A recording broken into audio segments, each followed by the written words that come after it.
নিজেদের শখ মেটাতে অরিজিৎ সিংকে অসম্মান। লাইভ কনসার্টে উপস্থিত দর্শকদের কেউ ছুড়ে দিচ্ছেন টাকা, আবার কেউ ছুড়ে দিচ্ছেন ছবি, আবার কেউ ছুড়ে দিচ্ছেন নিজের পরনের জামাটা। রীতিমতো অরিজিতের কাঁধে মুখে মাথায় গিয়ে সেগুলো পড়ছে। অরিজিৎ অবশ্য হাসি মুখে সবটা মেনে নিলেও আপত্তি রয়েছে তার আপামর অনুরাগীদের। গায়ককে এভাবে কেন হেনস্থা, এভাবে কেন অসম্মান করা হচ্ছে, ভিডিও দেখে চারিদিকে ছি ছি কাণ্ড। শান্তভাবে মঞ্চ থেকে সবটাই কুড়িয়ে নিচ্ছেন অরিজিৎ সিং, সেগুলোতে সই করে আবার ফিরিয়েও দিচ্ছেন তার শ্রোতাদের কাছে। তবে এই ভিডিও প্রকাশ্যে আসার পর থেকে চারিদিকে শুরু হয়েছে সমালোচনা। লাইভ কনসার্টে অনুরাগীদের এহেন আচরণ দেখে ক্ষুব্ধ নেট নাগরিকেরা।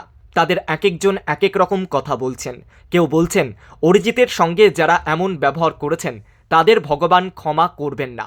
আবার আরেকজন লিখেছেন লজ্জা করল না অরিজিতের সঙ্গে এমন ব্যবহার করতে।